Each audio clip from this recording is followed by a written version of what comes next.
Hello and welcome to the preview show edition of the Blue Monday podcast, a 3 times weekly show looking into all things Ipswich Town. I'm your host, Richard Woodward, and I'm delighted to welcome back the brilliant Harry from Bath. Harry, how's it going? Hi, Rich. All good here. All good here. Quiet week. Yeah, a little bit, you know. Yeah. It's a bit of a thumb twiddler, really, isn't it? Yeah, not much for us to talk about. I'm not sure. Yeah. And we've Stoke was only a few weeks ago, so I mean, what are we going to talk about? I don't know. Yeah, we could make plans for next season, maybe. I don't know. Yeah, I don't know. We could do. Yeah, it's the thing. It felt a bit like an international break, but as I say, we may not have too many of those next season to worry about. We'll add those to the list of firsts exactly. that we'll have next season. Well, where do we start then? Shall we talk about fighting in the dugouts at Norwich City, or we'll talk about Norwich and Derby, because both of them similar patterns to the games. I guess the outcome's very different, but the establishment of this diamond formation, a little bit more fight in the team, a bit of rotation for Derby, but the pattern of the game's really consistent, aren't they? Yeah. And this 1 minute goal that we appear to be giving away, that needs to stop, doesn't it? Oh, it's a sickener. It really is. You just know it's going to happen. I was watching the Derby game at home, and my partner was saying, she said, you don't want to know, and I just went, I was literally making a cup of tea. I literally missed the first couple of minutes, and she said, uh-oh, and I just went, you don't, and she said, you don't want to know, and I realised, oh, we've done it again, haven't we? Yeah. But so both of them avoidable as well. Both of them avoidable. Utterly avoidable. We just started cold. We just went in cold. That's what it was. Yeah. It was so frustrating. But that said, interesting. I'm going to start with the Stoke comment, if I may, because and I've got one from Derby as well. Stoke fans said, I saw a bit of the Norwich game at the weekend, and Ipswich didn't look bad after their early mistake. They were awful in the final third, bad crosses and bad pass choices like us, which we'll come on to. But they're looking a lot better than they were since Lambert has been there. The defence is certainly a lot better. And then Derby, there was some really telling comments from Derby. There's a very good Derby podcast, and I followed them on Twitter, and I was keeping an eye on them during the game on Wednesday night. Ipswich are not playing like a team who've given up on their season. They're putting up a fight. They turned the game into a scrap, and we are flapping around making daft mistakes under pressure. The thing I took from both of those was that we were, for the first time this season, we were starting to play games on our terms and not playing them on the opponent's terms. And that it gave me a sense of a personality of the team emerging, a sense of what might be next season. We always said it was going to take time to come together, but you can suddenly see glimpses, and it's not a false dawn. This is a proper sense of dawn, that you feel right now. We're getting an identity. And things cannot be as bad as they were 6 months ago. Surely, we can now get a sense of constant improvement. So anyway, that's much an initial thought. Image of Paul Lambert as well, isn't it? The tough, combative midfielder, and also passionate as well. The supporters are definitely buying into this and contributing. Last night, I could hear the town fans through the stream that I watched on the red button. It was clear for everyone. A big old cheer when the goal went in as well. Everyone appears. We've been talking about things clicking, haven't we, the last few weeks? How the loan players needed to come in, have time to get up to speed, and it appears that maybe the Norwich game, albeit the result was pretty harsh and the goals that they scored were clinical, but otherwise we were really much in the game.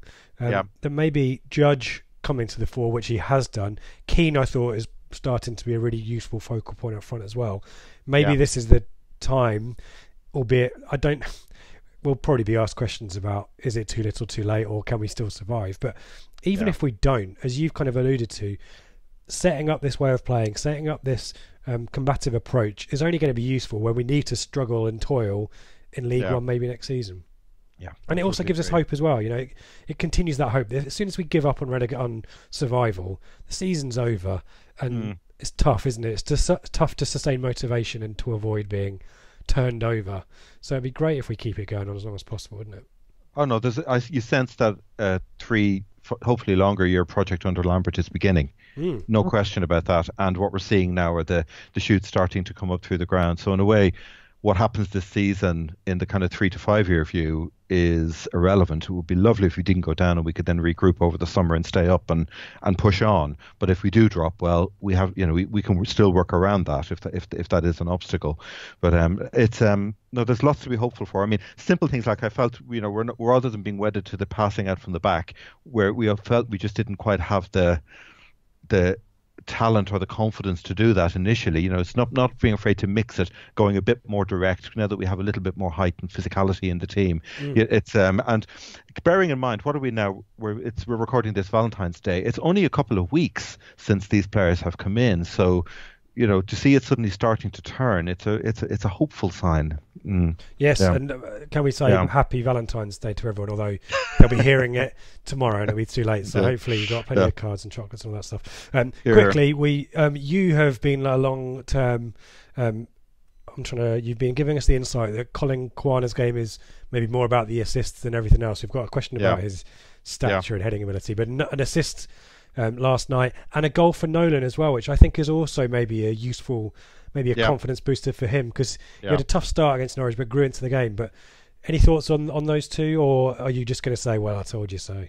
No. Time. It just takes time on the training ground. It just takes time, and when you've got Nolan being coached by Lambert every week, as I say, I always bang on about the old covalent bonds, the level of understanding, the relationships building up.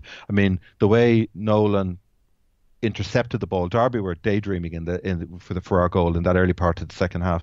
Nolan was alert. He got the ball. Not only when he passed it to Quaner Quaner was off, but Nolan was off like a hare as well. Yeah, he was, yeah. And that was the key to me. It was almost the run that Nolan made as much as anything else, because Quaner had great composure on the ball. Of course, by then Derby was an attacking set piece for them. They were spread eagled and they couldn't get back quickly enough. So there was quality and alertness to it as well. But as I say, it's going to be these. We're going to keep seeing these little signs, things that weren't quite working, is what the Stoke fan was saying about us not being good in the final third, that getting better and better and better. Going back to the Norwich game, I still think that if Pukki had played for us, we'd have won the game 2-1. Yeah, I've had similar thoughts, and I've thought that myself as well. Yeah, absolutely right. Yeah. It's a shame, isn't it? Yeah.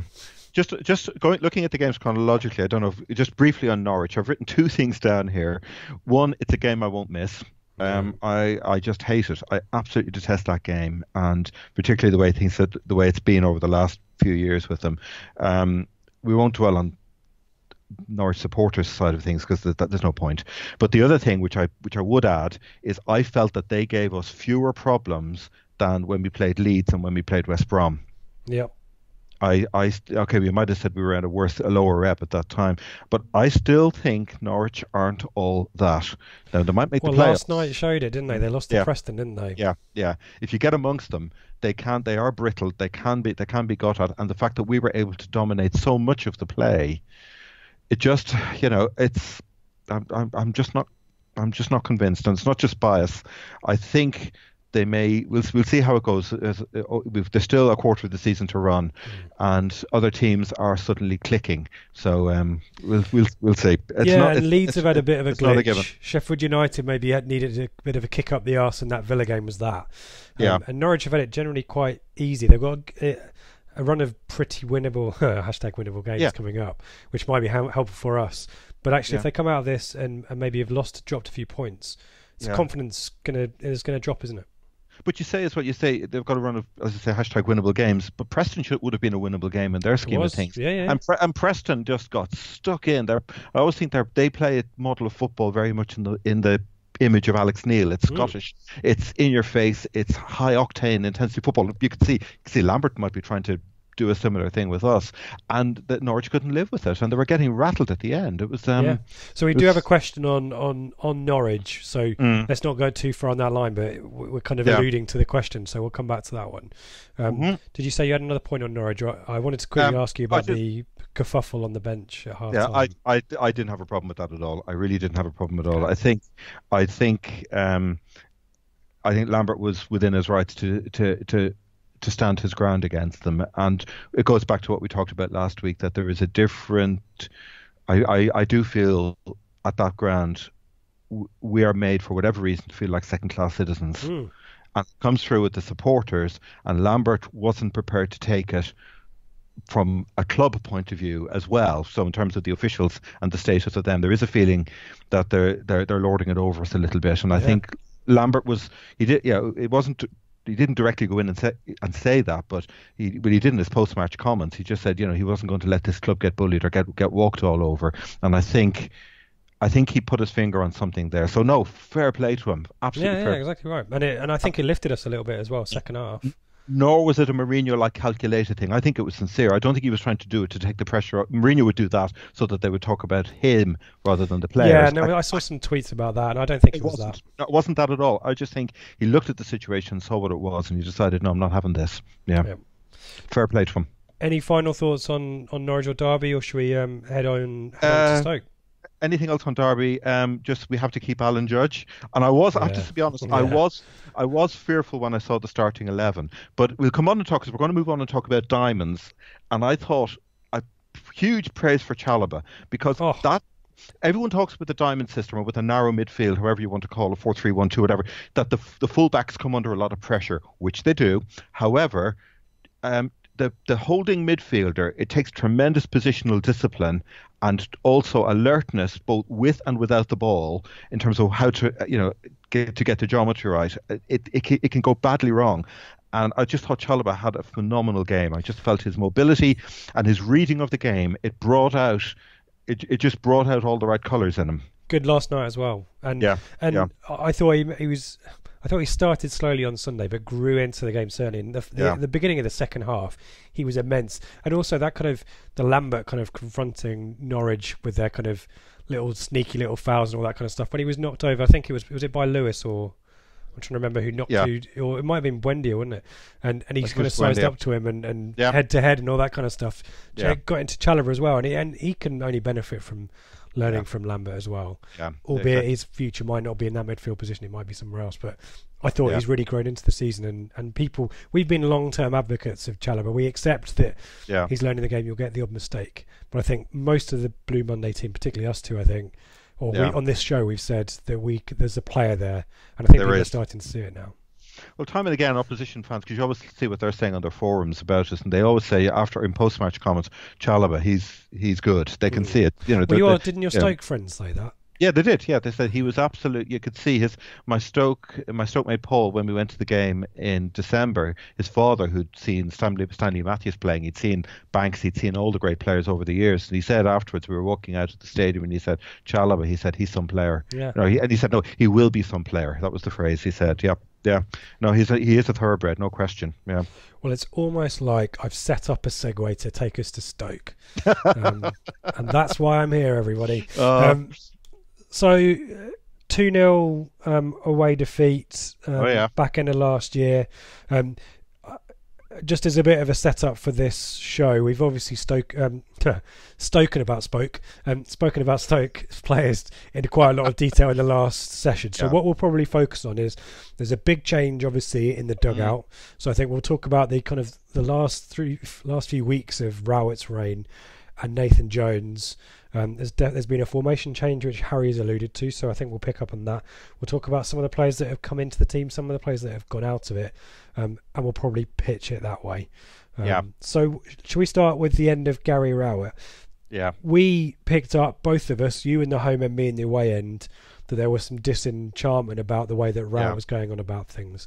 And I think from day one, I've always had the sense that job wasn't a good fit for Gary Rowett. No. And obviously the results weren't great. They were lower mid-table, I think, when he was sacked. Yeah. I don't think they'd won. I think they won one more game after they beat us, which was Bolton, and then turn of the year they drew with Shrewsbury in the cup, and he was gone. Any thoughts from your perspective, Harry, on Rowett, or anything that you've gleaned from the Stoke fans on that one? Presumably not a huge amount of disappointment. No, there wasn't, but there is a wider comment to make here. One of them wrote, many believe the pressure from fans forced Rowett out. We saw that at the game. It was clear there was that sort of mood of hostility.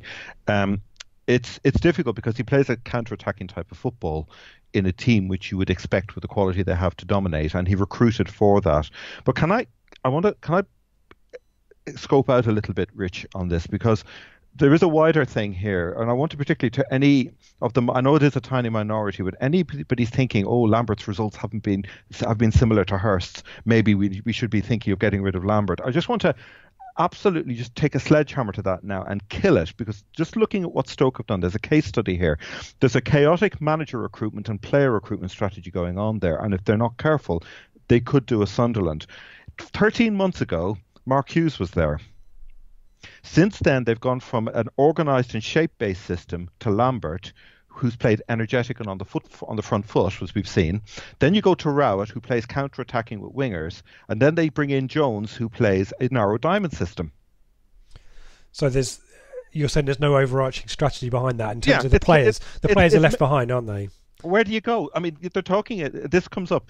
The players are playing without any confidence at the moment. Not only that, but you're also the recruitment strategy then that goes with that. You've then got, who are they bringing in? They brought in in the summer. They brought in Ryan Woods, who is a holding midfielder or a box-to-box midfielder. I feel really sorry for him. But he's in a diamond, you just have one sitter, and that sitter isn't allowed to push forward. And Woods a lot of his play is predicated on passing out wide. You've no width in a diamond, so where does he fit in? But more damningly, you've got McLean and Ince, James McLean, Tom Ince, who are wingers, and they've been recruited in the summer, and now you're thinking, oh well, actually this system doesn't need wingers. So what ends up happening? We'll come on and talk about it. But Nathan Jones, the manager, tries James McLean in as a striker, and he plays Tom Ince in behind a front pair. Now Ince can play in behind a single striker, but it gets so congested in there when there's so much traffic. He needs space in which to operate because a lot of his game is about pace. So you're bringing in players, you're changing the system. And this happened to Wigan a few years ago, and they ended up with the dog's dinner of a squad. I have flashing amber lights on Stoke at the moment in the way they're going about things. And already there are grumblings about Jones because he's trying to change to the diamond system mid-season, and it's a system really that needs a good pre-season to bed in if you're going to do it properly. And also playing it at League One Luton is very different to playing it in the Championship, I would say, as well. With a club with Premier League aspirations, which have long but gone now, but definitely a team that thinks, that has the stature that thinks it should be up there. So Rowett, not particularly missed, as you say. It's part of this, maybe this recent strategy of maybe names and managers rather than what their philosophy is about, which has confused the players. Nathan Jones comes in, a manager that with a really big reputation with Luton. I think was on the long list of managers that we considered as well in the summer. But we both have kind of picked up on this kind of, there's reeks of Hurst with this appointment, and I would hate for Nathan Jones to go down the same route, but it's not started well, has it? He's maybe had his Swansea moment when they beat Leeds in January, really early. No win in 4 now, and as you say, square pegs and round holes, and a formation that is being maybe applied to players that aren't quite up for it. Talk to me about Nathan Jones, maybe. Not only no win in 4, Rich, no goal in 4. No goal in 4, fine. Okay, we talked about that at the start, didn't we? And they've got personnel out there that should be scoring goals, haven't they? Yeah. Shall we do the Hurst points? When I was going through the OK, brilliant forum, there was a pattern coming out. This might sound familiar. Okay, there are moments of naivety at this level, and his random experiments every week are worrying me. He's shoehorning players into his preferred system. I prefer he instilled an understanding of how he wants his players to play and not always chop and change. He looked like a rabbit in the headlights ever since the Shrewsbury FA Cup defeat. Playing players out of position. We mentioned about McLean being used as a striker, but the one that scared me most, there was a game where he criticised players, including both his strikers, Afobe and particularly Berahino. And then late in the game 2 weeks ago against, or was it even last weekend against West Brom? West Brom game, was it last weekend? They were chasing a goal, they were 1-0 down. He had Afobe on the bench, and instead of bringing Afobe on, he threw on Ryan Shawcross, the centre-back, as a late striker option to go up front. Wow. How old is Shawcross now? He's early 30s. Early 30s, centre back, lacking mobility. Obviously, the thinking to put on a bit of physicality against the West Brom defence, which are, as we know, they're all huge units. But just think of how that felt for Afobe, the striker, and all the fans watching the game. It would have been a big local derby as well.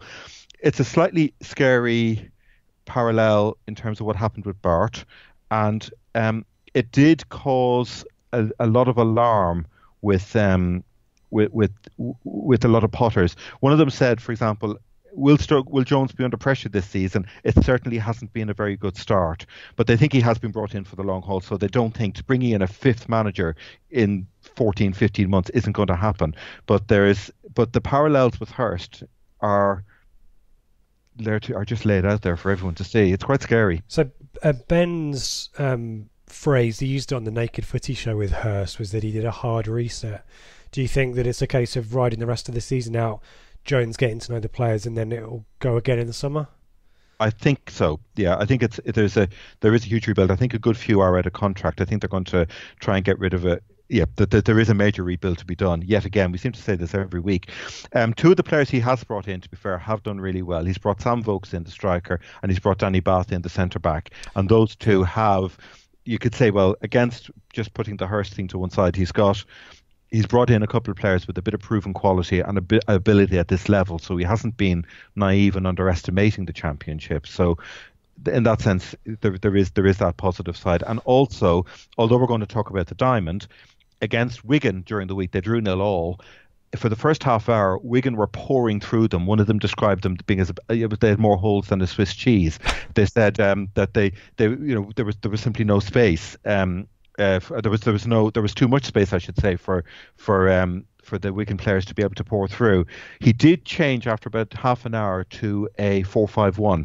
So instead of having a Fobe up front with Vokes and Ince in behind, he flicked them out to the wings. So he had a Fobe on the left and Ince on the right, and that seemed to stabilise the thing. But so although we're going to talk about diamonds, and it could all be a bit narrow on Saturday, there is every possibility that he might decide abandon that and just say we just simply can't do that at the moment and come back to it later in the season or come back to it next summer. Let's see. And the diamond came back for Wigan, didn't it? The 0-0 this week. Yeah.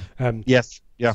Let's quickly just go through some of the players where we think there's kind of square pegs and round holes. The first one that I've got written down here, who played in a midfield 3 against us in a 2-0 defeat earlier in the season, is Sam Clucas, who appears to have... The left-back situation's a weird one because I remember us waxing lyrical about Peters, who was the left-back when we played them. And I think, did he get an assist, or was he was definitely part of the build-up of at least one of the goals? He was, he was, yeah. Really experienced player, really highly rated as well, really liked there. He was allowed to leave.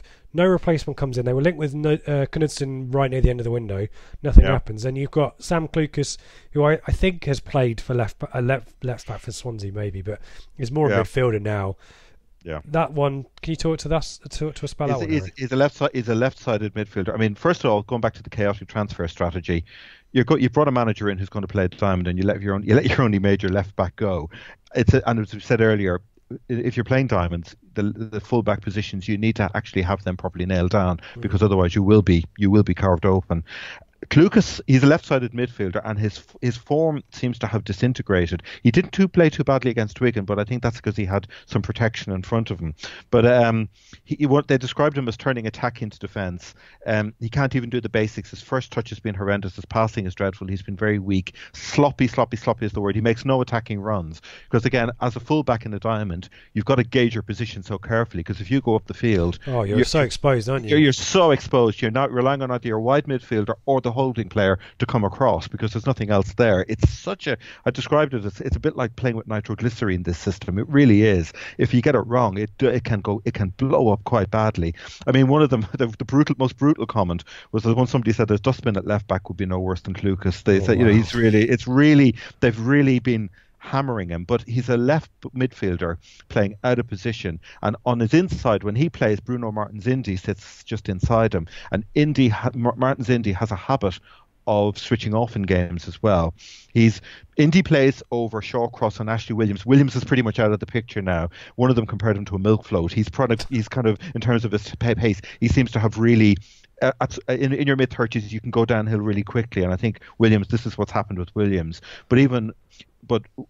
So you either have Shawcross and Bath and Clucas as a left back, or you have Martins Indi as a left back, I should say, or you have Shawcross and Martins Indi and Clucas as a left back. If I can get it right, and so he doesn't even have a good centre back inside who he can rely on, because Martins Indi, as I say, is regularly accused of switching off, and he played at left back, if I'm not mistaken, against Hull.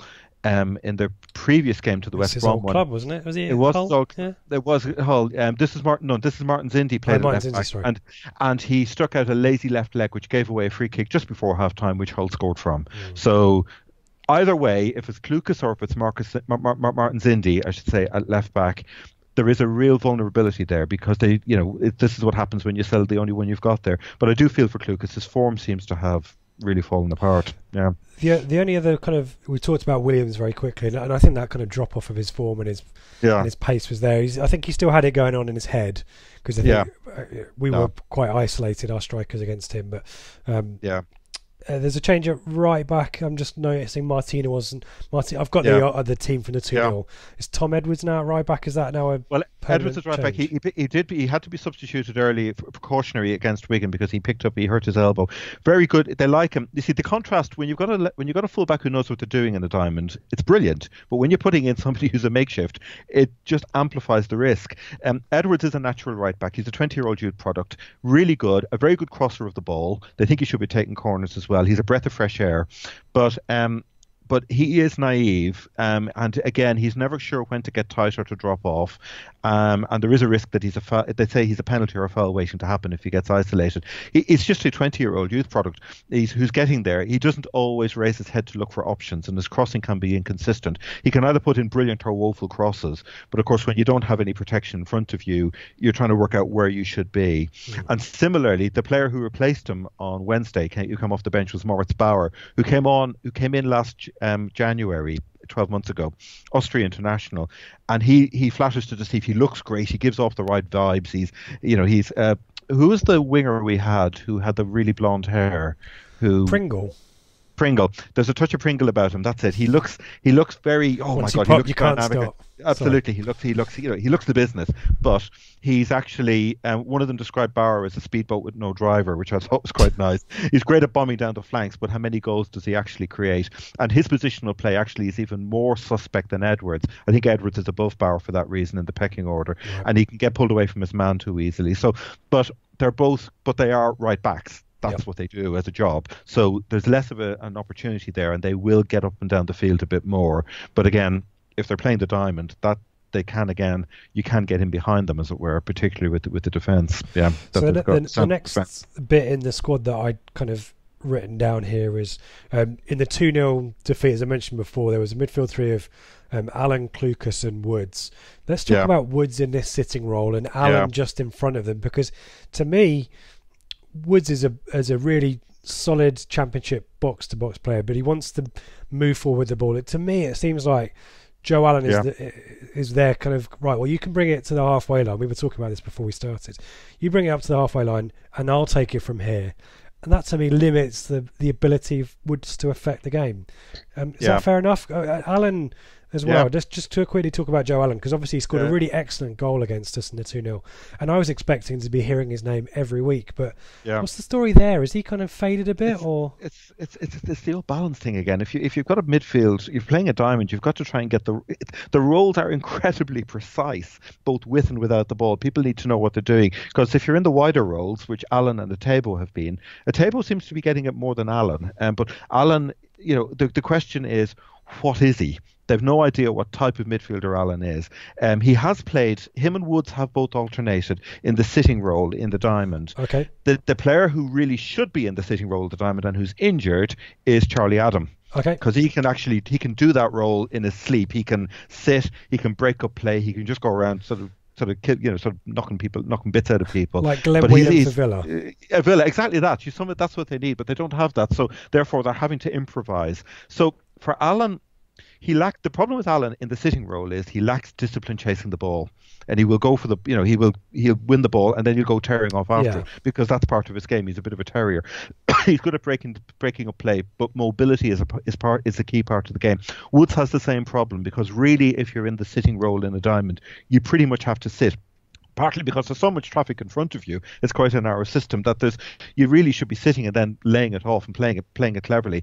Allen's problem is more the fact that he lacks the positional discipline, whereas Woods' problem is that when he wins the ball, he doesn't have the width which he would have had at Brentford to be able to spray the ball wide and also then do what Allen did, which was to break forward. Yes. So go and pick up the ball later on. Yeah.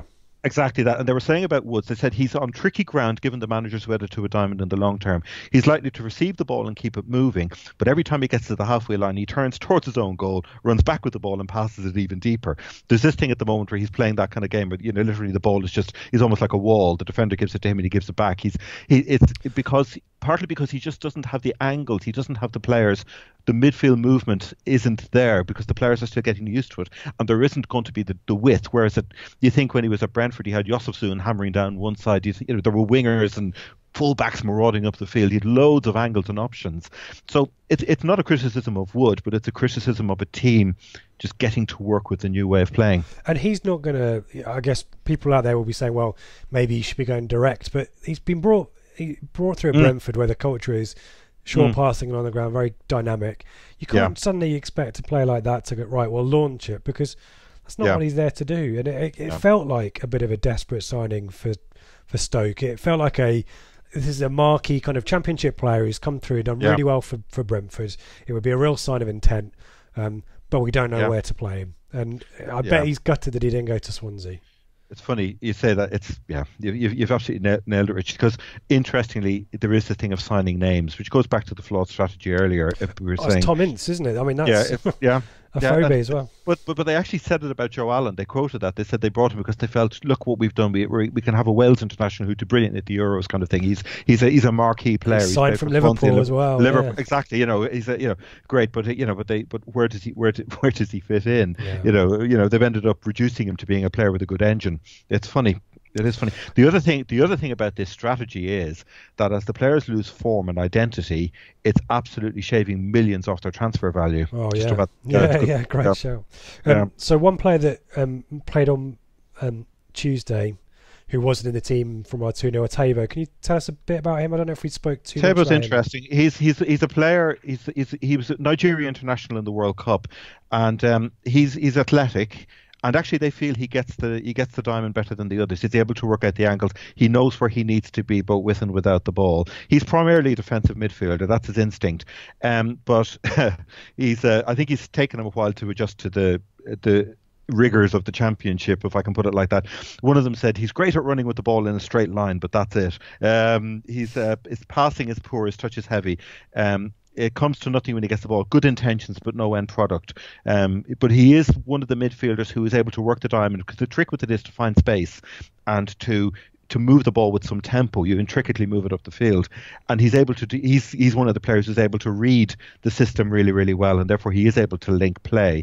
But they've only seen glimpses of it so far. So again, it could well be that that's the team coming together. But he has got a bit of pace. He's quite an athletic player, and forward. Although he's primarily a sitter, so if they do go to a back three, he would be one of the two sitting. You could probably see him sitting alongside, probably alongside Woods with Allen in front. He's. I was impressed with him in the World Cup, I have to say. Is a back three a possibility? You mentioned it there. Is that? They did play a back three against Leeds. The one win they had, which was similar to our Swansea win. Now it was the reason they did that, it was desperate measure. It was early July. It was just at the time of Spygate with Bielsa, because the Stoke fans were singing "Win when you're spying, you only win when you're spying," which I thought was fantastic. Yeah. But what they did, they changed to a back three then, because at the time they had Shawcross and Williams and Martin Zindi as the back three. They didn't have Danny Bath, we haven't mentioned, and the only way they felt that they could actually play, because Shawcross and Williams in a back two is trouble. So by having them as a three, it meant that they were actually able to get some defensive balance to the team. So that's the only time they've used a back three. They won't use it against us. I think it was a one-off, and it also would have thrown Bielsa if he had been spying. That's the other thing. He wasn't expecting that, which was quite good. Oh dear! It's like our 4-4-2, which obviously that's what did for Hurst. That's what they knew that it was coming. Poor Hurst. We could have played any formation that night, Harry. Oh dear God, we were there. We were standing beside each other watching it. It was grim. They could have. It was, but for Hurst to say that, I wanted to give him a hug when I read that. Poor Paul. Oh mate, it wasn't that, Paul. It wasn't that. It really wasn't. Oh God. Quick one-liner on Danny Bath, who has come in. Can I mention him? I was going to do the signings, but yeah, go for it. Yeah, no, is that okay? Because we're noodling around the defence. Bath is interesting. He's a Shawcross upgrade rather than a partner. He's similar to Shawcross in that he's a leader. He'll organise the defence. He doesn't necessarily have a huge amount of pace, but he is more mobile than the other two. I was going to say, he's a bit younger, presumably. Yeah, he's less slow. He's 28, and he came from Wolves. I remember he played well there. We were linked with him. I wouldn't be surprised. I wouldn't be surprised if Mick would have liked him actually, because the thing about him was that he's not a technical player. He was very much in the Kenny Jackett mold, and one of them said he likes a hoof.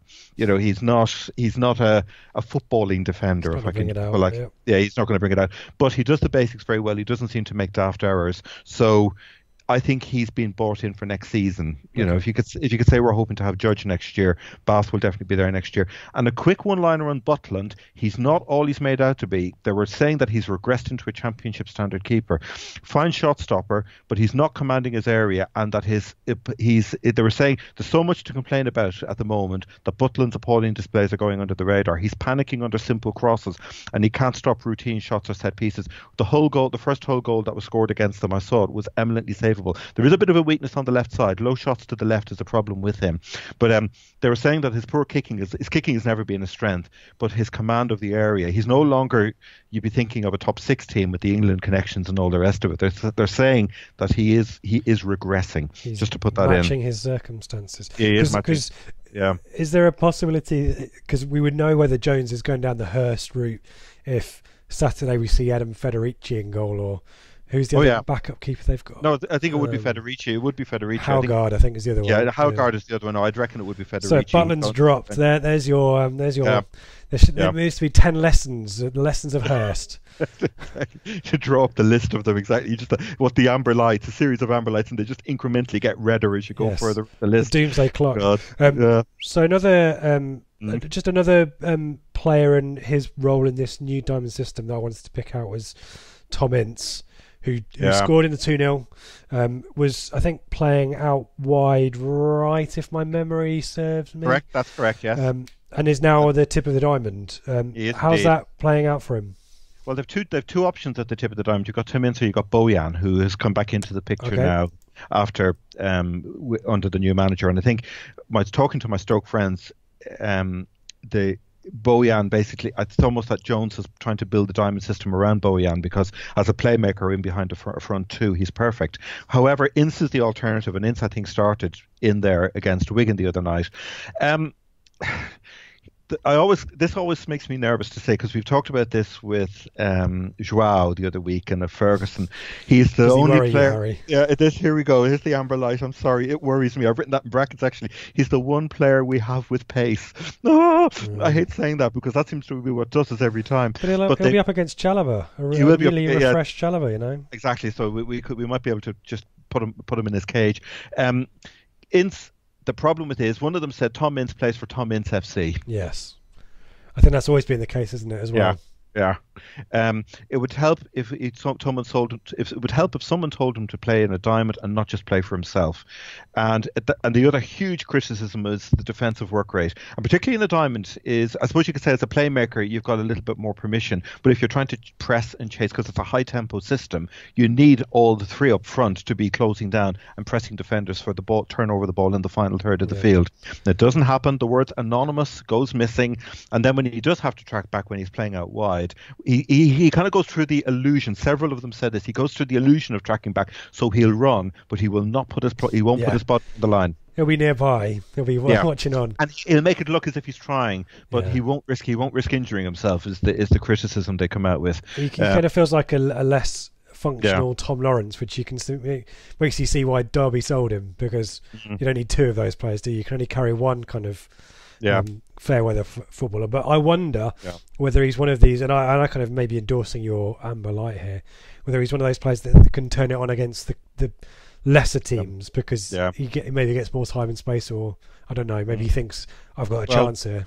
In the December game, we were watching it, and I was just thinking, I shouldn't have thought this. And around 35 minutes or whatever it was, I was thinking, Ince has been quiet. This is really good. We've kept him quiet, and then bang, he suddenly wakes up, and then we're in trouble. He is that type of player who will suddenly come alive, and so you cannot drop your guard against him for that reason. The one they really want to see in there, though, is Bojan, and the issue with him, if he does play, is that the expectations on Bojan must be curtailed by his lack of game time. Yeah, because he's trying to build fitness. But I think long term, again, if you've got Danny Bath at the back, and if they keep Bojan in the summer, I mean, his pedigree, Rome and Barcelona, he's phenomenal. They think he will start at the tip of the diamond as soon as Jones deems him ready. Great pass spotter. He's a perfect playmaker for that system. He can look at the clever runs. He can see the space coming, etc. But doing it mid-season in the cold January, February foot slug of a championship season, it's a lot to ask straight away. Can he do it in a cold weekend? Yeah. Weekend Stoke? Stoke, exactly. Oh dear. They think at the moment, because the thing is so nascent, they're saying he gets the ball in the final third, but there's no movement for him. One of them said you could actually have Xavi pulling the strings in this team with no success. They're still learning the system. They still haven't cracked it yet. But they think they're more positive when he plays, because he's intelligent enough to either see clever runs or even to make runs himself. Because we'll come on and talk about Vokes in a minute, and we look at the strikers. But yeah, so that's as I say, either it'll be, if they play the diamond, it'll be Bojan or it'll be Ince sitting in behind. Yeah. I was going to go straight to the strikers, actually. Yeah. So let's do that now, because two physical strikers good in the air, I would suggest, particularly Vokes. Yeah. And the goals have dried up, and this system, it doesn't surprise me, because these are two strikers, Afobe more than Vokes, I suspect, who wouldn't mind the ball played through to him. But these are players that will be demanding crosses, won't they? And it's reliant on the fullbacks to bomb on. Yeah. In the circumstances when they don't have a left back, it's relying on a fullback to bomb on the right side, because there's been very little. I mean, Martin's Indy, if he plays out there, he's a defender. He's not. He's not going, you always say it's like, I always go back to Chambers, brilliant covering at right back, but primarily your inclination is where you play. And if you're a centre back out there, you're not going to see centre backs marauding. They just don't do it. And Joe Allen isn't going to drift out wide and thread across him. Well, maybe he is. Yeah. So is that fair? Is it? Yeah. No, it's a fair comment. It is. Vokes again is being brought in for that. He is a focal point, and particularly in the Championship, where you're butting up against units. James Collins. Exactly. You need a unit to go on your side. The problem though with Vokes, they like him. They didn't. One of the first quotes I saw was, "I didn't realize what a unit Sam Vokes is." He's the ultimate unit. The problem though is he wins lots of headers when they do, even if they're not wide crosses, even if they come angled crosses from midfield. The second balls he's generating aren't being picked up. He needs help up front. He needs a striker who's on his wavelength. And one of them asked, you said, because as I said, they haven't scored pretty much, if I'm not mistaken, since he's arrived. He's played what? He has played. Vokes has played 3 games, so he played Hull, West Brom, and Wigan, and he hasn't scored. Wow. The team haven't scored since he went in, but they've said he's hardly had a decent scoring opportunity since arriving. They don't think he's a prolific scorer himself. He will get a few. He's never has been, though, has he? No, but he's an enabler for the others. So either his partner or whoever's breaking through from midfield to actually, as I say, someone like Bojan making the clever runs. So the plan B, as I say, is Afobe, but the problem with Afobe is that he's struggling. It's a question of form. With him, he needs to be playing in a system where, again, he gets plenty of service and support. So ideally, they think the diamond is set up for him, because playing with the strike partner, he could never play on his own. And they think it might be a question of time. Maybe he'll thrive having a proper target man, but his touch has been poor. One of them described him even playing hospital passes to himself. He plays the ball and then he tries to recover it, and then he realizes, he goes crunching into a defender. I think he's lost. It's a form and confidence question. So much so that in a slightly Hurst-esque move, they moved. Jones decided to try James McLean as a striker, and we have to mention this. I'd be stunned. It was abandoned very quickly. That certainly against Wigan they didn't do it. They did it for a couple of weeks. Playing McLean up front is hopefully an experiment which went wrong and won't be repeated. The problem with when you play McLean up front is he's technically not very good. His ball control isn't great. He's a winger who drills crosses in. He's good when the game becomes stretched, but he is incredibly left-footed. So it's fine if you're a winger and you're left-footed. You can try and show him inside, but generally, he's quite athletic and he will run. But you need 2 good feet as a striker. So as a centre back, all you need to do is show him onto his right foot, and you've got him. And so therefore, part of the reason why, again, the goals haven't been coming, things breaking down when he's on the ball. He's good in terms of making runs and physicality, and he's also, unlike others, and they would put probably Afobe and Berahino into that group, he's willing. he will work hard. So he is, in that sense, he's wholehearted, but just a bit limited. Whereas Afobe is probably more talented, but struggling for form. And Berahino, he played, didn't he? I think they've written him off. The fans have now. They're past the point of thinking he can become good. I think the hope he had was that Rowett was trying to rebuild him, but the sense is that what am I saying? He may well come back on again, but the sense is that he's very much out of the picture now. He's not trusted. They said he seems to be getting a truce offered by some because he looks lively and will run around. There was an issue which came up, which was reported on the Oatcake, and it came up, I think, in the local media as well, that he was quite happy to take a fine for coming late down for breakfast or for a meal. Right. Okay. That's not that, just the mentality. Yes, bigger than the club, or the rules don't apply to me. Exactly that. You just cannot do that as a player. One of them said that some strikers are great at arriving late in the box. Berahino just arrives late, which is really quite damning. Takes his fine and doesn't care. Yeah, he's slightly less poor than last season, but that bar was set so low that it's hardly praiseworthy. So I reckon it'll be Vokes and Afobe up front, I would have thought. Because there's scant options otherwise, is there? There's scant options otherwise at the moment. Certainly it'll be Vokes and one of the others. So I don't think it'll be McLean. So that's where they are. As I say, less than the sum of their individual parts, but very much a work in progress. And I won't use Ben's W word, which ends able, but we're not allowed to use that. It's banned on the Blue Monday podcast. It is if you put a hashtag in front of it. That's how I get away with it. Oh, that's clever. So therefore, it doesn't become that. But it's hashtag commentary. Yeah. It's a game. Let's just say it's a game that's not losable. Leave it do it that way. Anyway, good stuff. Have we missed anything that you wanted to cover there on Stoke? I think we've done really well there, actually. I think we've covered it all. No, I think we've talked about Jones and Hurst. We've talked about how dangerous the diamond system is, and the fact that their transfer strategy, it's all kind of out of sequence. I mean, the other team who did very briefly, Fulham, when they got relegated, and Magath came in, and then he was replaced by Kit Simons. They also used the diamond, and I remember this. I looked up my notes on this from 2015, whenever it was, and they said they compared the Fulham team. They described it was a bit like the trooping of the colour, marching up the field into a defence. And the way the Stoke players are describing their system as well, it's the same thing. It's just this very prosaic way of operating, while the players just don't know the angles, they don't know what's happening. And the other comment, as I say, the other danger is with it, the lack of confidence that breeds. And as one of them said, if one piece of the jigsaw falls apart, our lack of pace and physicality at the back are exposed, and then it's Russian roulette time. So they can get picked off as well. So, I don't want to be too optimistic, because every week, I wrote this down as well, said every week we say that there's a weakness to exploit. We never seem to be able to exploit it, but at least we can point them out. I think there are actually, as we're getting better and as we are growing a little bit more, that we can get after this lot. I really think we can. There's not much we can do about Ipswich's quality or application, but I think every week, and this is totally down to you, Harry, we always find something that you see in the game. So Norwich, we definitely discussed between us that our best bet was to attack them up the pitch, didn't we? And second half particularly, we absolutely did that. Now, if we had Pookie in the team, we could have maybe converted some of those chances. So all we're here to do is highlight where we think the opposition's good, where there are weaknesses. It's up to Mr. Lambert to make it happen, isn't it? But it is. You've done the due diligence. Yeah. Should we do some questions? Yep, go for it. I've had a quick nose through these. Let's see how many we can get through.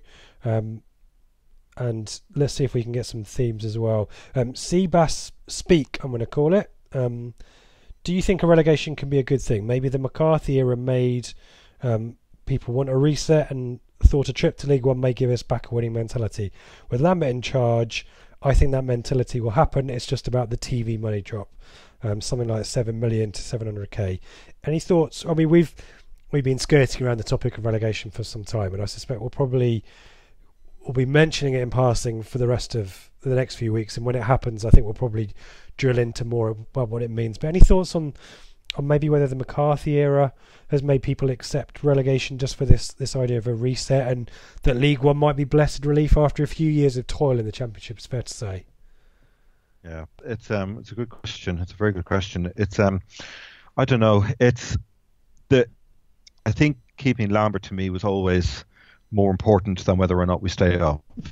Because if you take a 3 to 5 year view, I think in that sense we can come back again. The problem with the Mick's era was that we were it was like a half-life. We were surviving, but exactly, we were surviving. Right. We were surviving on growth. Exactly, and it was, you think, yes, you can stay in the league, you can play Derby and Forest and all these other teams every season, but you're going to have to, it was a Billy Grant from the Brentford, the Besotted website once said Ipswich are a hard nut to crack under McCarthy, and that probably defined us for about 5 years, and that's not much. Let's go out and see if anyone can crack us or not every week. So it's a good question. I think the reset, in a way, relegation to me is subordinate to Lambert being given the time to put, where we can see the fruits of it starting to come through, to start to put his model of football in place, and hopefully we can mitigate the impact of the loss of revenue. That's my sixth word. I don't really agree. There's some stuff about Evans there in terms of getting the stadium full. The revenue loss to me is, I guess Evans may not agree, but I'd rather we figure out a way to get Portman Road full and an atmosphere in the ground than maybe make up for shortfalls in revenue, particularly if the intent is to bounce back. But it's maybe a bit of a financial risk. You're spot on. That's what Huddersfield did. Huddersfield, in the season they got promoted out of the Championship, they dropped a bit like Bradford. They dropped the season tickets to a very low price. They said, well, the revenue, the gate money is subordinate to the opportunity. I think that was under Webber. They don't need to do it at Norwich because they fill the ground every week anyway, so Webber doesn't need to do it there. But it was a definite part of the Huddersfield strategy. Let's get the ground rocking. Yes. Yeah. And one other thought as well, which is a little bit controversial, but I've always thought that McCarthy did a good job. We can't. There's no getting away from that point. But but him being the kind of be all and end all behind the scenes meant that Evans was probably not aware of the extent of how important McCarthy was to everything until you take him away and realise there is literally no foundations at all to how we operate. The academy is kind of its own thing over there. There's no kind of, there's a bit of a link through Klug and Lee O'Neill was around obviously, but now I think removing the big kind of monolith that was McCarthy, who was all the big thing for us, actually means that we've maybe put in more stable foundations behind the scenes that mean that the manager maybe isn't as important. I think we talked about that before, but would you agree with that? I'd agree with that. I think, to be fair, I did analyse it once, and when you looked at the number of youth players coming through per team, and Mick was no better or no worse than the others, because he did progress players through the. I think he was underrated in that respect, but there appears to be a strategy for moving players in. It was kind of he was all right in training. Well, we'll stick him on the bench then. We'll stick him and see what he looks like. I mean, there've been exactly that, but it was always Mick was cautious. He was risk averse, and that was influenced all his decisions. I think on that, one thing that did occur to me, I always go back to that 3-1 defeat we had at Fulham in the Sunshine, when the fans were digging Mick and digging Evans out in the Brentford. Same game. No. It was a Fulham game a couple of years ago in the Sunshine. It was a late game. It was around Easter. We lost 3-1. Yeah, I know. No, it was a season. I'm not even sure they were lost in the playoffs that year. Christoph Berra got a late consolation goal for us. Was it 3-1? I thought it was 4. It was 3-1. It might be 4. It might have been 4-1. I think they absolutely destroyed us. Actually, they destroyed us anyway. Exactly. It was when Jukanovic was running riot. Great fun. But the point of that game was the way Mick was getting hammered as well as Evans, and I always wonder if Evans hid behind Mick. Yeah, it's a criticism I have of Evans that he never protected Mick, whereas going back to, it's an old parallel, but when fans were digging up Bobby Robson way back in the early 70s, just after he arrived, it was a famous United game, I think, where we were beaten, and the fans were giving Bobby some jip, and Mick Mr. John, Mr. John stepped in and apologized to Bobby, and he showed some proper leadership at the time.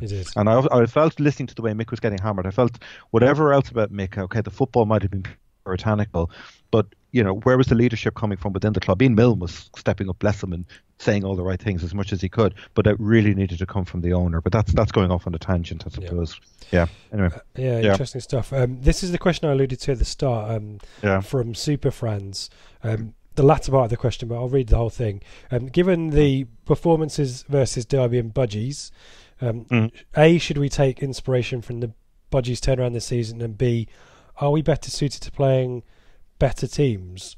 And what chance, this is kind of the third part that I was leading to, what chance that our defeat to Norwich will set them off on a bit of a slump? Because I think we maybe shocked them a little bit, and I think we got up at them on Sunday. Yeah. And that maybe they haven't had that, or maybe they weren't expecting that. Yeah. So, any thoughts on taking inspiration from that, from the Norwich defeat, and moving that forward, and maybe we're better suited to play teams up the top half of the table now with this Lambert approach?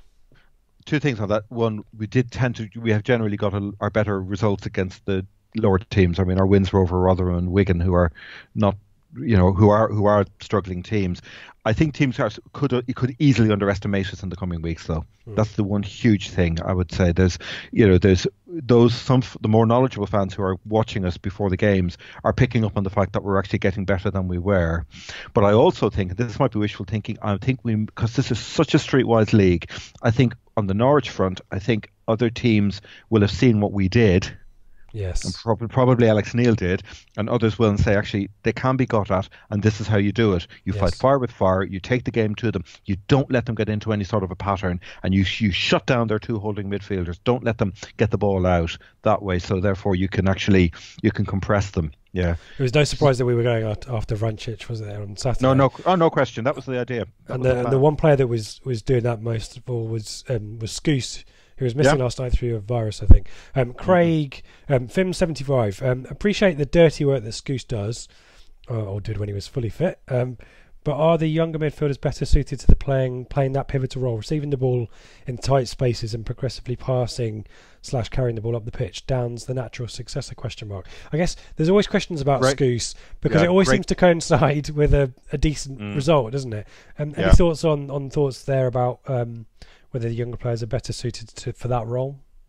It's a brilliant question. It's a really, really brilliant question. I don't know the answer. Is the honest. I've thought about it. I saw the question earlier today, and I've been turning it over because I'm not sure it's Downs. No, I still think that Downs is a little bit too raw, and mentally, I don't think he's quite there. Nolan, I wonder whether Nolan can do that role, because I think what last night showed me as well is you don't necessarily need a defensive midfielder in there as such, because Skoos isn't that. Chalobah isn't that, but Chalobah sat, but he also moved around and was more active with the ball. Yeah, I wonder whether maybe that strictly defensive midfielder model is now a bit out of date. That's good. You could be right. I mean, Skoos always has said his instinct and his gift is to spot danger 5 seconds before anyone else. And you can see therefore why Mick absolutely adored him, because again, mitigating risk is what he does brilliantly.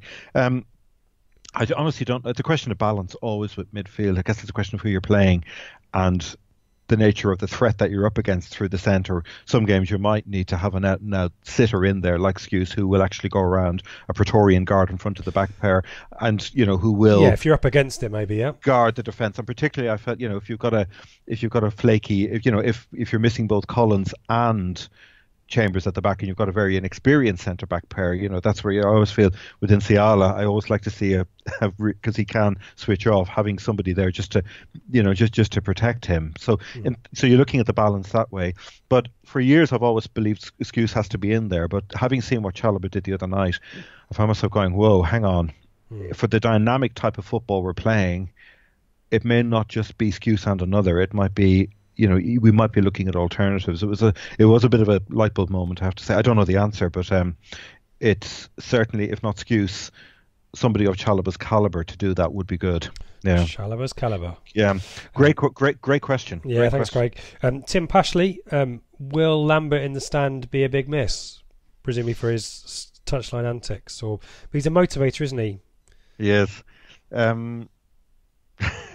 Does they have a screen in the dressing room for the home games? Just a screen with Paul Lambert there, just have him outside, with a microphone or something. I don't know. He's I would have thought not, in terms of the way the information could be communicated down. It's not ideal though, because he is more of a motivator. But I'm never sure that's a huge percentage of it. And I did love the way he went into the dressing room anyways. Yes. Just stick two fingers up at the authorities, to hell with the world, I'm going in, don't stop me. But I think he's got all week to motivate them, so hopefully it's just a question of the small tactical detail. And to be fair, you could argue, and we've heard this before from previous clubs, that Lambert, even the Norwich fans have said that Lambert wasn't always a subtle tactician. He was the one who could actually get them fired up and get them running through brick walls. So in terms of the kind of the gritty tactical analysis, Lambert in conversation with whoever's doing it, maybe a halftime tactical brief is maybe what they might need more than just somebody going in and just saying, once more onto the breach. Yeah. Good question. I think you spotted this one earlier, so it's our mate Mullet. This is an interesting one. This is one, he asked this quite a lot. A cynic might suggest Lambert is simply Mick without the wins. Are the differences with 2012 just down to the success on the pitch rather than off it? I tried to drill into this one and whether a cynic was him. I suspect. I think he's a bit dubious about Lampard. I think probably he was expecting a little bit more from Lambert in terms of results, maybe at this stage. And I think a few people are, but I might be wrong. Apologies, Molly, if I've misquoted you there. There are no absolute parallels here, and there are two things you've got to factor in. One, Lambert didn't have a loan window, so he actually wasn't able to do anything for about 8 weeks. That was going back to, I remember Dave saying it on one of the preview shows, we're talking about it in November, that this was an issue. Could we get to Christmas and be vaguely in touch? That's the first point you've got to make. And I also think, and I will keep saying this every week, I think Hurst did a more effective job at wrecking the team than Jewell. And I think Lambert has been handed a much worse situation to deal with. He destroyed the team on every level. I always bang on about balance. It's more the mental stuff, isn't it? Yeah, it's everything. It's the mental, it's the tactical balance, losing our strikers, not replacing Carter Vickers and Webster, and then what you were left with, bringing in too many inadequate players and just too many in quantity as well, and then destroying the confidence of the ones that you were left with, both the senior players and the ones who you were trying to build up. He couldn't have done a better job. I calumny on Hurst for what he did to the club. It was quite remarkable. So in that sense, I would, if you'd handed Lambert mixed set of circumstances, the thing I always remember with Mick, the lack of balance was, for example, there was a lack of midfield and the defensive, the milky defending Mick used to talk about. I think Lambert could have actually done a similar job to Mick at fixing that with a loan window as well. He'd have probably gone about it a different way. We'd have been more on the front foot. But I think God knows, if you were to put Mick into Lambert's shoes now, he probably wouldn't have taken the job, to be honest. Yeah. You could argue. Yeah. It's another good question. But I think the parallels aren't. The fundamental thing, I think Lambert was handed a bigger crock than Mick was handed. Yes. Yeah. Yeah. Amy Downs, our friend Amy. If Chambers and Collins are fit, who do you play in defence? Given that neither of them played on Wednesday, I think is the inference there. Collins over Chambers. I fear for Collins that he might end up being a bit like Ibrahim Sonko when he played for us. An absolutely brilliant defender, but just very prone to soft tissue injuries late in his career, but brilliant when he's available. As a pure defender, I would prefer Collins. Alongside someone like Pennington. I think as a unit they'd be fine, but then again you've got Chambers' leadership skills, so I think it's a balancing act. I think if you had Collins with Chambers' leadership skills, but Collins leads by example as well. So, but that's a hard call. But Collins over Chambers for me if you're going to put one of them in. Yeah. Thought on Knudsen at centre back as well. I did wonder about that. He did well, and the famous game against Aston Villa, the 1-0 win we had a few years ago, where Knudsen played left centre back, and that is to me his perfect role. We don't know what happened with Stoke, if anything did or if it didn't, but he would be one of my first names on the team sheet on Saturday, if only to prove a point. Okay. Just a thought on that. That's something. It's just we don't know what went on. We've no clue, but that's one thing I would say. If they did screw up over not the fact that not Knudsen is their left back at Stoke, that's an interesting one. But no, I'm comfortable with Knudsen as a centre back, as comfortable as I am with him as a left back. And if things hadn't gone unravelled so badly this year, I always felt that Knudsen could have, in a slightly Mickish way, been Chambers' successor in the team because of the leadership and the kind of the slightly headbanging nature that he. Wow. He's an absolute firebrand, but that's not necessarily technically brilliant with the ball, but that same warrior kind of thing. I don't know if we need to agree with that or not. Yeah, maybe. Yeah. Sorry, I'm asking questions now. Apologies for this. Yeah. Everyone who's tweeted in. Do you think Collins at centre back on Saturday would have made a difference? Sunday against Norwich. Dave made the point on the flagship show. Yeah. Yeah, it would have, no question. He'd have stabilised them. There would have been a greater sense of calm. I think it would have helped against Derby as well. I think we're so cold in those early minutes. Someone like Collins in there, he can read the danger, he can see it. It's familiarity almost, I'd say, more than anything else. Yeah, I agree. Harvey Davies, out of which former ITFC managers would be the best Valentine's date, given it's Valentine's Day? Who's going to buy the best presents? That's got to be it. Or who's going to take you to the nicest restaurant? Who's got a wine cellar? Maybe it's Mr. Cobbold. Maybe it's Mr. John. Mr. John would be great though. You wouldn't get home. You'd be absolutely sozzled. It'd be brilliant. You would. His famous quote, which it's in his book. He says when he went and the Aberdeen, apparently when we played Aberdeen, was it I think it was the year after we won the UEFA Cup, the first round, and they knocked us out. And he sent them. He said he wrote it was a piece of guff, and they framed it in the boardroom because what he wrote was, "What little I can remember, I will never forget," which is a great Mr. John one-liner. But Mr. John for a Valentine's night would be hilarious. It would be you wouldn't get to you'd be up all night. It would be quite memorable. But in terms of I don't know. Burley's quite a smooth character. I would have thought Valentino, wasn't he called Valentino? Yeah, Valentino. I could see him being very, very suave, and he'd put on he'd be very attentive. He'd be very attentive. Yeah. Someone suggested Paul Jewell, but I think that's a different type of evening. No, it might involve a dark car park or something. I don't know. Exactly. No. Let's not go there. Barry Mann. I'm moving on quickly, Harry. I'm moving on. I regret saying it straight away. I thought Barry Mann says, I thought we played very well last night against Derby. Do you think this could be the new formation we play for the rest of the season? I think we do. Yeah. More his thought about Edwards, who kind of disappeared. It appears that Edwards maybe has had an injury and it's coming back. But I don't think there's, in a diamond, if we're sticking with this diamond, I don't think there's a place for Edwards in the team, really, is there? No, there isn't. Not really. No.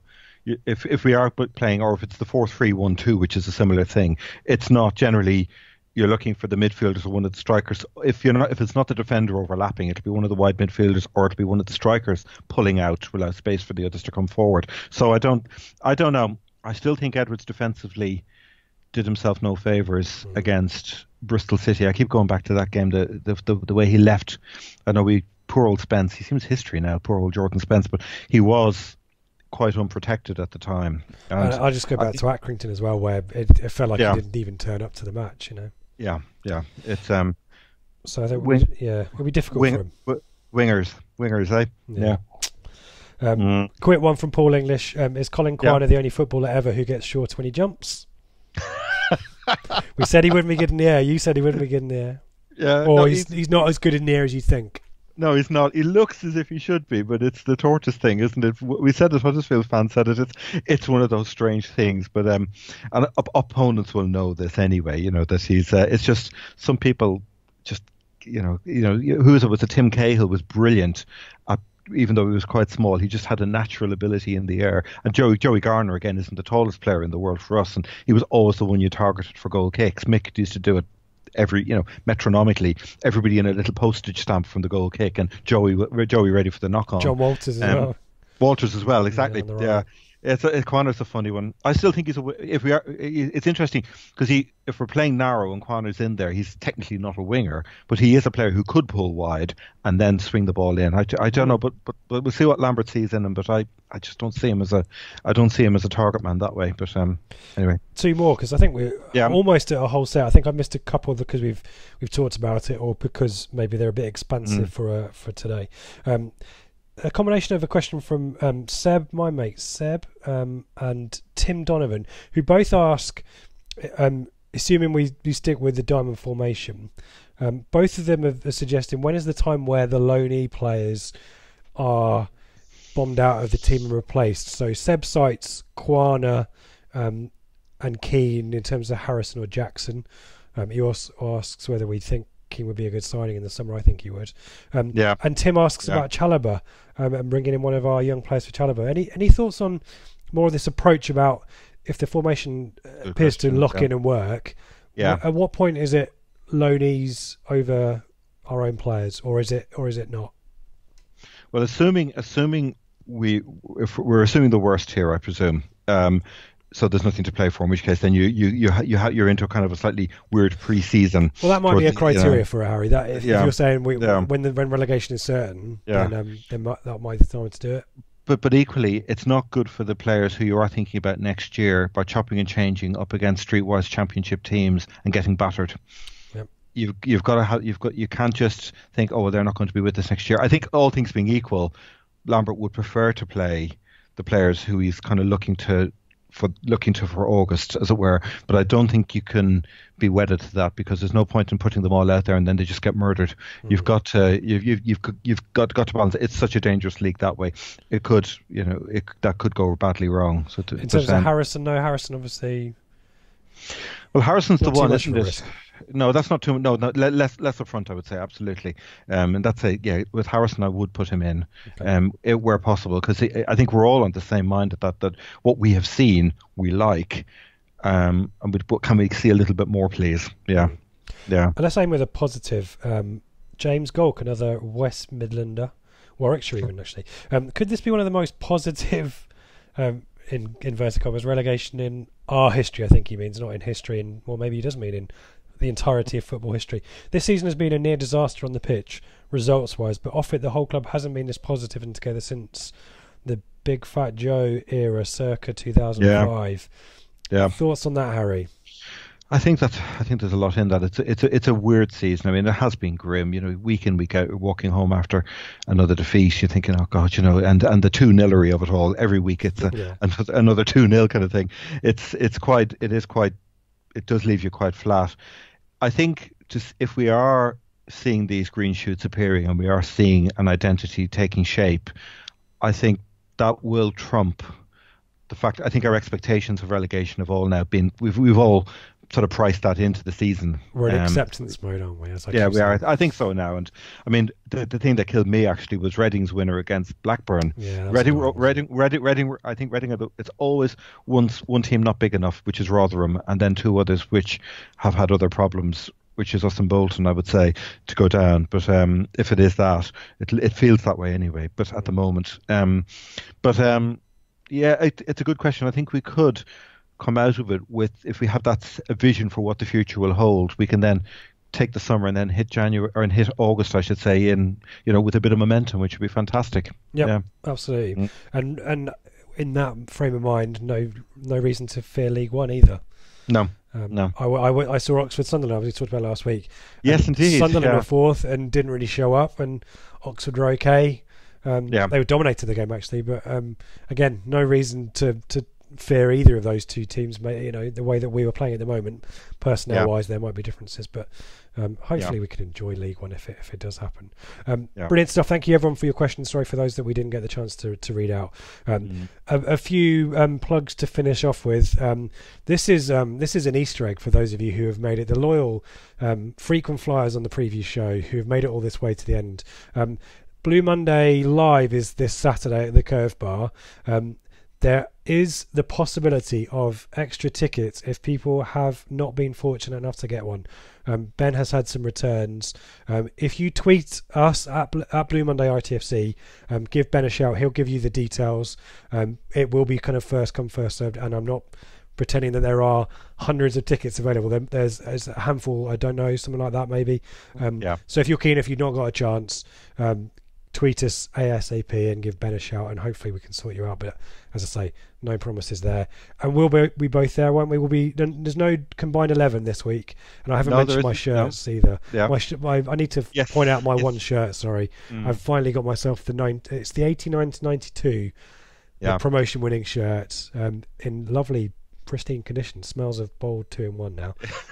But we had an unbeaten 2-match run against Stoke in the 89-90 season, so that's tenuous. But we'll be there on Saturday. Looking forward to Harry. We'll be doing a bit of a mini Wigan preview, and then Daryl's combined team for Derby, because we did Stoke a few weeks back. Do we need to do a shout out for Twitter on that to let people know? Yeah, great shout. So I think I'm going to do those as Twitter polls. We'll get that closing probably last thing on Friday night, maybe first thing Saturday morning, so I can write that all up. And then we'll share that with everyone on Saturday night. But looking forward to it. Can't wait. Really, look, it should be a really good laugh. Really, it should be a really enjoyable evening, irrespective of the result. And hopefully, we'll see what Stoke team turns up. But hopefully, we can carry on the momentum from Derby. And some nice positivity. And there won't be a flagship show on Sunday, but for those of you unable to make it on Saturday night, we'll be putting out either some best bits or definitely live recordings of the meaty chunks of the show. So you won't be missing out on too much. And in terms of your plugs, Harry, do you want to quickly tell us about your blogs and all that kind of stuff? Just to say the notes for Stoke with formations, videos of the last 3 games, etc., will be up Friday lunchtime on TWTD, and you can find it on @HarryFromBath on Twitter. I link any of the previews I do on the written work like that will go up on Twitter that way, @HarryFromBath. Great stuff. We'll probably do an extended version of our Wigan preview next week as normal. As I mentioned, you can find the channel at Blue Monday ITFC. You can find me at Ipsrich. And we are going to end with something in memory of Gordon Banks, the great Gordon Banks, Harry. You found a quote. He's a Stoke alumni, isn't he, Gordon Banks? He is indeed, yes. So, yeah. Greatly loved. And the oatcake, a bit like when we lost poor Kevin earlier in the season, there was an outpouring of deep affection for him. Modesty was the huge theme that came through. That a man full of class off the pitches. He was on it, humble, down to earth, always willing to talk all things Stoke. And there was an echo. This reminded me. It reminded me of Terry Butcher, actually, the affection with this part of it.